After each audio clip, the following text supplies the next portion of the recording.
Sir Pithapuram Varma ఒక bomb పేల్చాడు అంటున్నారు sir.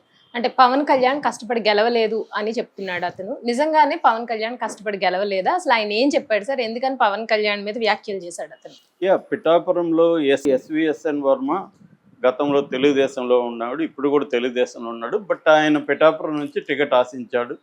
ఎందుకంటే ఆయనకి పట్టుంది, ఆయన ఇండిపెండెంట్ గా కూడా గతంలో టికెట్ ఇవ్వకపోతే ఇండిపెండెంట్ కూడా గెలిచిన చరిత్ర వర్మకు ఉంది. ఎందుకంటే ఆయన నిరంతరం ప్రజలతో ఉంటాడు. కరోనా టైంలో కూడా, కరోనా వచ్చి అందరూ భయపడే, లాక్డౌన్లు భయపడే టైంలో కూడా ఈయన జనాల్లోనే ఉన్నాడు. జనాలకు అండగా నిలబడ్డాడు. ఇంట్లో వాళ్ళు భయపడితే కూడా ఆయన ధైర్యంగా వెళ్ళి ప్రజలకు అండగా నిలబడ్డాడు. అందువల్ల ప్రజలు ఆయనకి మంచి పేరు ప్రఖ్యాతులు ఉన్నాయి, సింపతి ఉంది. సో ఆయన టికెట్ ఆశించాడు సహజంగానే. కానీ చంద్రబాబు పరిస్థితి ఏంటి? తను పొత్తు మీద డిపెండ్ అయిన వ్యక్తి చంద్రబాబు. ముఖ్యంగా పవన్ కళ్యాణ్ లేకపోతే తాను గెలవలేనని చెప్పి పవన్ కళ్యాణ్ని గట్టిగా పట్టుకొని పవన్ కళ్యాణ్ ద్వారా బీజేపీని దీంట్లోకి పొత్తులోకి తీసుకురావడం, ఇవన్నీ కూడా పవన్ కళ్యాణ్ లేకపోతే అసలు మళ్ళీ జగన్ వచ్చుండేవాడు అనేది అందరికి కూడా ఇవాళ తెలుసు. సో అంత ఇంపార్టెన్స్ పవన్ కళ్యాణ్కి ఉన్నప్పుడు పవన్ కళ్యాణ్ కోరుకున్న సీటుని ఖచ్చితంగా చంద్రబాబు ఇవ్వాల్సిన పరిస్థితి ఉంటుంది ఎక్కడైనా. సో పవన్ కళ్యాణ్ ఏమో పిఠాపురం కోరుకున్నాడు. సో పిఠాపురంలో కాపు పాపులేషన్ దాదాపు 90,000 పైన ఉంటారు. తనకి అక్కడ గట్టి ఇది ఉంది కాబట్టి అక్కడ గెలుస్తాం అనేది పవన్ కళ్యాణ్కు ఉన్న అంచనా. ఎందుకంటే తెలుగుదేశం కూడా అక్కడ స్ట్రాంగ్గా వర్మ గతంలో గెలిచాడు. వైసీపీ వీక్గా ఉంది, వంగ గీతకి ఇచ్చారు. సో వైసీపీ వీక్గా ఉంది కాబట్టి అక్కడైతే సునాయాసం గెలుస్తాం అనేది పవన్ కళ్యాణ్కు ఉన్న అంచనా. అయితే ఇక్కడ ఏం జరిగింది?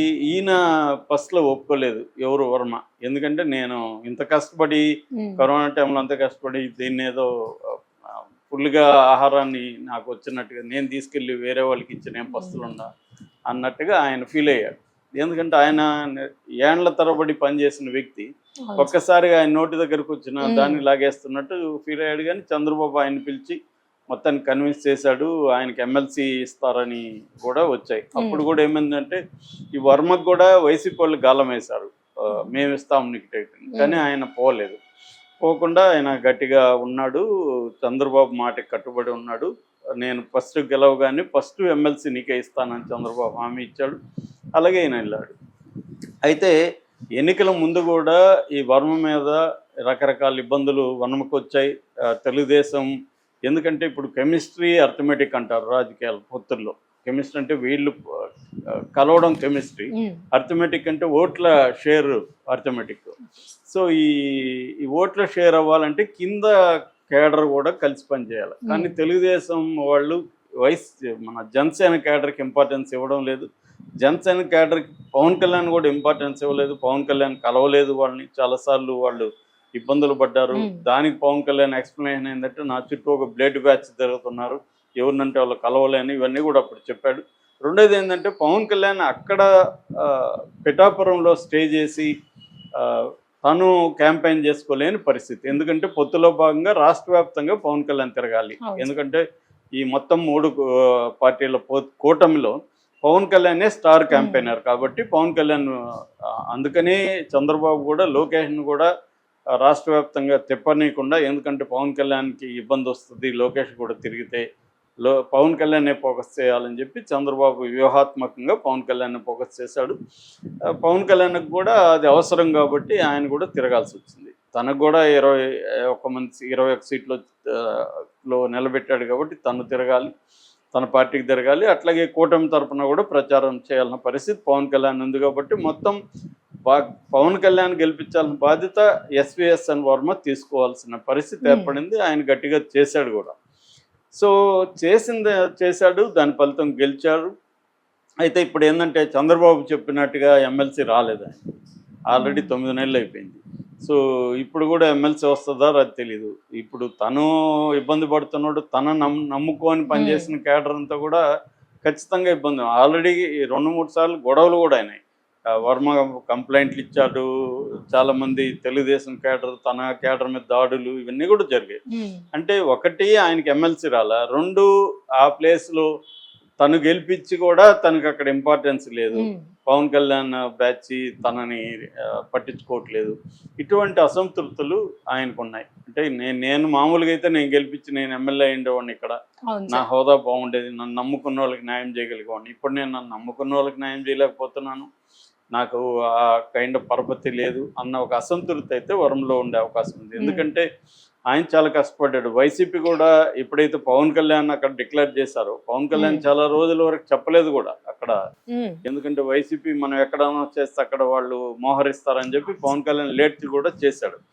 చేసినాక వంగగీతను అక్కడ పెట్టినాక పవన్ కళ్యాణ్ పెద్ద ఎత్తున అక్కడ దాదాపు 3-4 పెద్ద లీడర్ని, మిథున్ రెడ్డి లాంటి వాళ్ళని, తర్వాత మన ముద్రగడ పద్మనాభం లాంటి వాళ్ళని అక్కడ దింపి చాలా పెద్ద స్థాయిలో అక్కడ డబ్బులు కూడా విపరీతంగా వెదజల్లి, ఎందుకంటే పవన్ కళ్యాణ్ని అసెంబ్లీలోకి అడుగు పెట్టనీయమనేది వైసీపీ శబదం. దాన్ని వాళ్ళు నెరవేర్చుకోవడం కోసం చేశారు. అంత చేసినప్పటికి కూడా గెలిచాడంటే కేవలం ప్రధానంగా వర్మ ఇదైతే ఉంది. వర్మ కానీ వాళ్ళ అబ్బాయి కిషోర్ కానీ వీళ్ళు గట్టిగా అక్కడ పనిచేశారు. ఈ క్రమంలో వర్మ అసంతృప్తితో ఉన్నాడు. ఈ క్రమంలో ఏంటంటే అప్పుడప్పుడు ఇలాంటి పోస్టులు పెడుతున్నాడు. రీసెంట్గా ఏం పెట్టాడంటే కష్టపడి సాధించిన విజయమే నిజమైన గౌరవం అని ఒక ఎక్స్లో ఒక ట్వీట్ చేశాడు.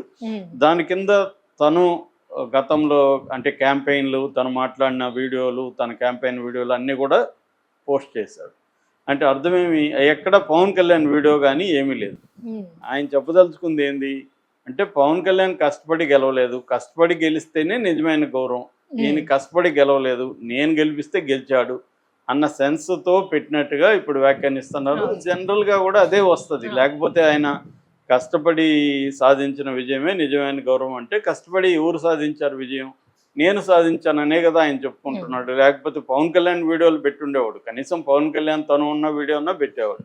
ఓన్లీ తన వీడియోలు పెట్టి ఈ కొటేషన్ పెట్టాడంటే క్లియర్గా ఇది పవన్ కళ్యాణ్ కాదు నాయన, గెలిపించింది నేను, కష్టపడి గెలిపించింది నేను, ఆ గౌరవం నాకు దక్కాలి అనేది ఆయన చెబుతున్నట్టుగా ఉంది. ఎందుకంటే ఊరికే ట్వీట్లు చేయరు కదా వీళ్ళు, దాని వెనుక ఒక మీనింగ్ ఉంటుంది.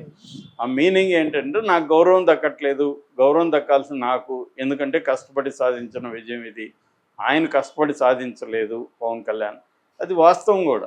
కాకపోతే పవన్ కళ్యాణ్కి ఉన్న లిమిటేషన్స్, ఆయనకున్న అవసరాల రీత్యా పవన్ కళ్యాణ్ అక్కడ కష్టపడలేదు. కానీ పవన్ కళ్యాణ్ కష్టపడకపోతే చంద్రబాబు ఎలా సీఎం అయ్యేవాడు? అది కూడా వరంలా అంటే ఆలోచించాలి కదా. పవన్ కళ్యాణ్ ఈ టపర్లో కష్టపడిపోయి ఉండొచ్చు, కానీ రాష్ట్ర వ్యాప్తంగా కష్టపడ్డాడు, తిరిగాడు. ఆయనకి హెల్త్ కూడా అంత మిగతా వాళ్ళలాగా రాజకీయ నాయకుల్లాగా అంత గొప్ప హెల్త్ కూడా లేదు పవన్ కళ్యాణ్కి. చాలా ఇష్యూస్ ఉంటాయి ఆయనకి. 2-3 సార్లు ఆయనకి తీవ్ర జ్వరం వచ్చి కూడా మధ్యలో హైదరాబాద్ వచ్చిపోయాడు. ఇవన్నీ చేసి పవన్ కళ్యాణ్ కష్టపడకపోతే బీజేపీ అసలు కలిసేది కాదు. బీజేపీ కలవకపోతే పోల్ మేనేజ్మెంట్ చంద్రబాబు ఈ స్థాయిలో చేయగలిగేవాడు కాదు. జగన్ సునాయాసంగా గెలిచుండేవాడు. కాకపోతే సీట్లు తగ్గుంటాయి, అది అందరూ అనుకున్నారు యాక్చువల్లీ. కానీ పవన్ కళ్యాణ్ ఆ మ్యాజిక్ చేయడం ఎవరు? పవన్ కళ్యాణ్. పవన్ కళ్యాణ్ లేకపోతే మోడీ అసలు ఒప్పుకునేవాడు కాదు. ఆయనే చెప్పాడు, పవన్ కళ్యాణే చెప్పాడు, నేను ఎంతో కష్టపడి ఒప్పించాను, వాళ్ళ దగ్గర తిట్లు కూడా తిన్నానని కూడా పవన్ కళ్యాణ్ చెప్పాడు. ఎందుకంటే మోడీకి చంద్రబాబు మీద ముక్కు వరకు కోపం ఉంది. ఆయన ఎప్పుడు నమ్మడు చంద్రబాబుని. చంద్రబాబుకి యాంటీగా చాలా తీవ్రంగా మాట్లాడిన వ్యక్తి మోడీని కూడా అదే స్థాయిలో చంద్రబాబు మాట్లాడాడు. అలాంటి కాంటెక్స్ట్లో రెండోది వాళ్ళకి జగన్ ఫ్రెండ్లీగా ఉన్నాడు, జగన్ సపోర్ట్ చేస్తున్నాడు, అన్ని బిల్లులకి అక్కడ ఎంపీలు మద్దతు ఇస్తున్నారు, రాజ్యసభలో కానీ పార్లమెంట్ లోక్సభలో కానీ. అలాంటప్పుడు వాళ్ళు చంద్రబాబుని సపోర్ట్ చేయాలన్న అవసరం అప్పట్లో బీజేపీకి లేదు. కానీ ఓన్లీ జగన్ ఏంటంటే ఎన్డీఏలో చేరే పరిస్థితి లేదు, బీజేపీకి కూడా ఒక భయం ఉంది. ఎన్డీఏలో లేకపోతే రేపొద్దున కాంగ్రెస్కి కొద్దిగా అటు ఇటుగా వచ్చినప్పుడు జగన్ అటు ఏమన్నా షిఫ్ట్ అయితే మన పరిస్థితి ఏంటి? ఇప్పుడు జగన్ కానీ ఎన్డీఏలో చేరితే మనం జగన్ నమ్మొచ్చు, ఎన్డీఏలో జగన్ చేరే పరిస్థితి లేదు, ఎందుకంటే జగన్కి ఇక్కడ మైనారిటీ ఓట్లు పోతాయని ఒక భయం ఉంది. సో ఈ కాంటెక్స్ట్లో వాళ్ళు అన్ని చూసి పవన్ కళ్యాణ్ ఒత్తిడి మేరకి, రెండోది పవన్ కళ్యాణ్తో వాళ్ళు సుదీర్ఘ ట్రావెల్ అవదలుచుకున్నారు. రేపొద్దున ఆంధ్రప్రదేశ్లో పవన్ కళ్యాణ్ని సీఎం క్యాండిడేట్గా అనౌన్స్ చేసి బీజేపీ అక్కడ నిలదొక్కోవడానికి బీజేపీకి ఒక లాంగ్ టర్మ్ ప్లాన్ కూడా ఉంది. అందువల్ల లాంగ్ టర్మ్ ప్లాన్ దృష్టిలో పెట్టుకొని షార్ట్ టర్మ్లో కొంత కాంప్రమైజ్ అవుదామని చూశారు. ఇదంతా కూడా పవన్ కళ్యాణ్ రోల్ అయితే ఉంది. సో ఈయన చెప్పిన దాంట్లో ఒక అర్ధ సత్యం అంటారు కదా, అలాగే కొంత సత్యం ఉంది. కంప్లీట్